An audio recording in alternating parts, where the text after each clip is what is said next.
Bienvenue sur Africa 24 dans cette nouvelle édition du QG News. Sommaire de l'actualité. Une nouvelle famille politique vient de naître en République démocratique du Congo afin de lutter contre la bipolarisation de la scène politique. Il s'agit du Centre, une plateforme composée d'une trentaine de partis politiques et personnalités indépendantes. Présentation du dernier ouvrage d'Azango Demeyo, Vaincre ou mourir. Dans ce livre, il célèbre l'ancien président congolais et fondateur du Parti congolais du travail, Marien Ngouabi.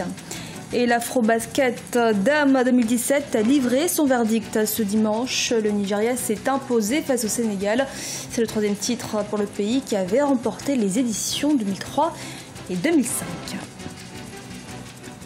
Mais d'abord en Algérie, le parti d'opposition d'Ali Benflis annonce sa participation aux prochaines élections locales prévues le 23 novembre prochain. Une décision prise lors de la 4e session du comité central du parti, à savoir que ces élections seront les premières pour le parti Tala El Ouriat depuis l'obtention de son agrément en septembre 2015.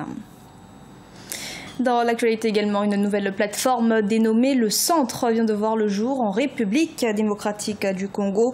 Elle se veut du centre afin de lutter contre la bipolarisation de la vie politique actuelle menée par la majorité et l'opposition. Reportage de Jacques Mboka.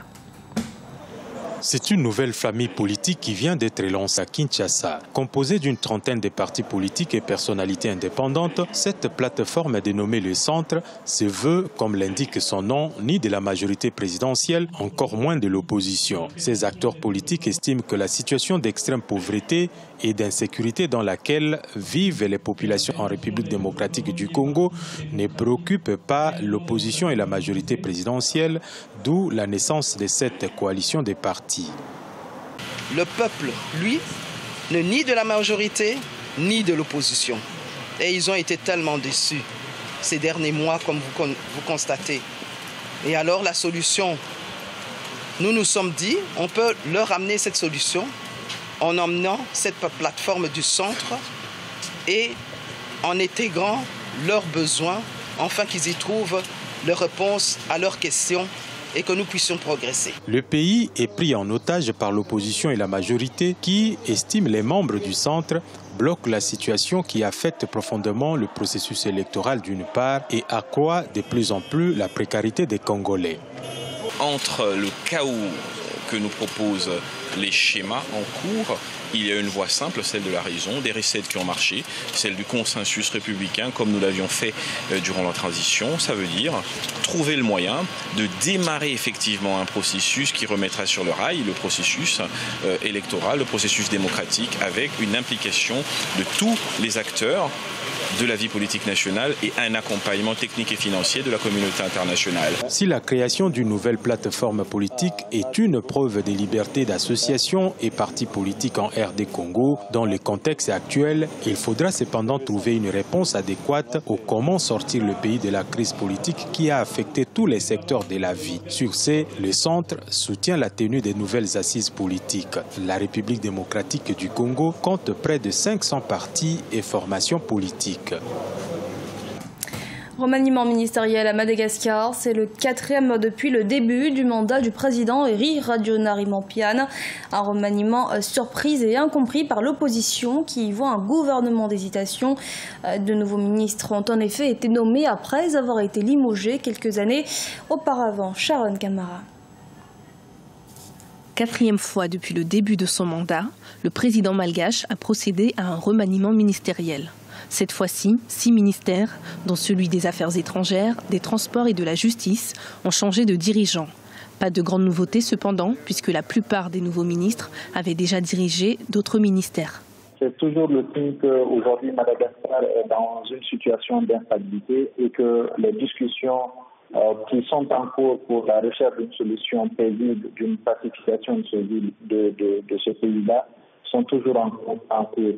Donc, les remaniements ministériels, la mise en place des différentes commissions pour apaiser et rassembler le maximum possible la société civile, les partis politiques et les pouvoirs publics qui sont aujourd'hui en cours rentrent dans cette dynamique qui n'est rien d'autre que la recherche d'une stabilité politique pour ce pays-là. Depuis 2013, le gouvernement a été à plusieurs reprises entaché par des affaires de corruption, notamment avec l'arrestation de Claudine Razaï-Mamondji, conseillère spéciale du président, qui est soupçonnée entre autres de détournement de fonds publics. La lutte contre la corruption à Madagascar est pourtant une condition indispensable, selon le gouvernement, pour permettre le développement du pays. Il y a énormément de personnes qui étaient décriées dans l'ancien gouvernement, qu'il fallait sans doute se débarrasser pour toujours respecter ce choix du peuple qui veut avancer dans la direction de la paix. Donc on ne peut pas nier aujourd'hui la question de la corruption. Du côté de l'opposition malgache, ce nouveau remaniement reste incompris. D'abord parce qu'il est inattendu, mais aussi parce qu'il est le signe pour l'opposition de la fragilité du régime au pouvoir. À une année de l'élection présidentielle, ce nouveau remaniement permettra peut-être au président de regagner l'adhésion de la population. Inspiré par la conviction de l'ancien révolutionnaire congolais et président de la République, Marien Ngouabi, Zango Demeyo a présenté son livre intitulé « Vaincre ou mourir » ce samedi 26 août à Brazzaville. Dans ce livre, il décrit la pensée révolutionnaire de Marien Ngouabi, qu'il présente comme le président fondateur du premier parti marxiste-léniniste africain. Reportage de Deva Penzo.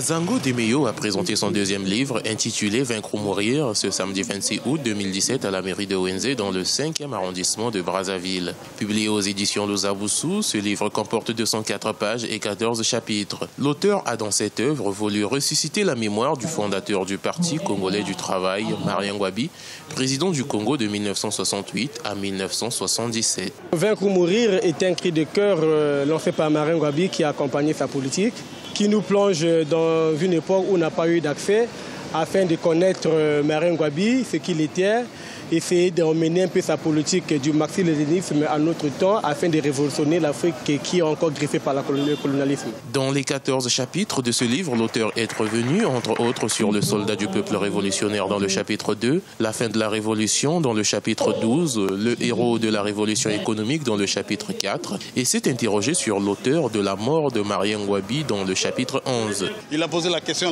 restera là. Qui a tué Marien Ngouabi? Bon, ils savent la vérité, ils ne disent pas la vérité, pas parce qu'ils ne savent pas la vérité, mais ils ne veulent pas la dire. Il faudrait bien qu'il y ait des éléments de réponse qui pourront toutefois satisfaire les gens. Sinon, comme ça, on va toujours revenir sur les mêmes hypothèses, sinon sur les mêmes thèses. Ce modèle même du panafricanisme, Marien Ngouabi a été pour nous plus qu'un tout. C'est un père qui nous a élevés du point de vue de la conscience collective. Reconnaissez que l'essentiel de ceux qui ont vécu avec Marien Ngouabi n'ont pas écrit sur Marien Ngouabi. Marié et père de 4 enfants, Zango Demeyo est diplômé en transit et commerce international. À 37 ans, il a ainsi signé sa deuxième parution après celle parue en 2015 intitulée « Après Sassou ».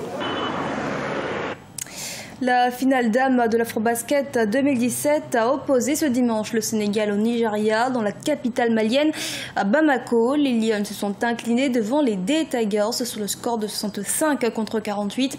Les Nigériennes remportent donc leur 3e titre continental en basketball féminin. Reportage de Mokhtar Bari est commenté par Marcel Faramarouna.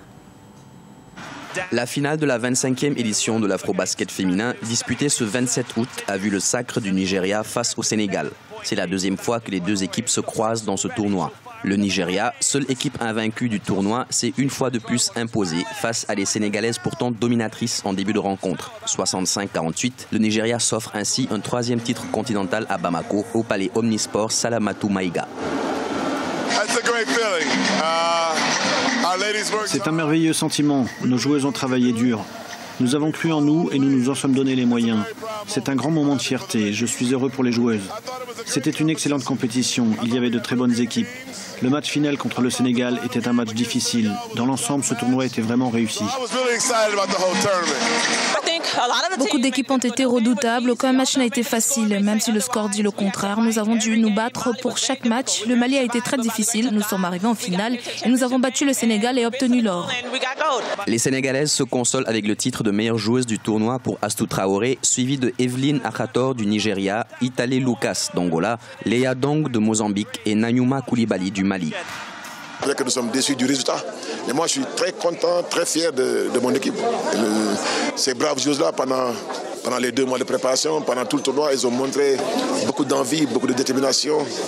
Ils ont montré beaucoup de bonnes choses. Moi, je retiens un peu cet aspect positif. On passe sur la défaite parce qu'aujourd'hui, on tape sur une équipe plus forte que nous. Le niveau était élevé, l'équipe du Nigeria a été, pour moi, au-dessus. Moi, aujourd'hui, je félicite l'équipe nigériane. Vraiment, elles ont dominé. Voilà, c'est le sport. Maintenant, il y a la volonté divine. Il y a 2 ans, c'était à notre tour. Aujourd'hui, c'est à leur tour. Espérons que la prochaine fois, ce sera à notre tour. Donc voilà, je leur dis félicitations.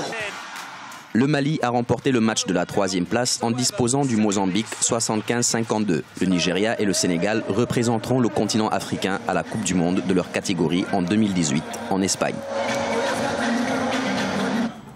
Ce journal a été réalisé par l'ensemble de la rédaction. Merci de l'avoir suivi. Restez sur Africa 24 pour un nouveau rendez-vous de l'actualité.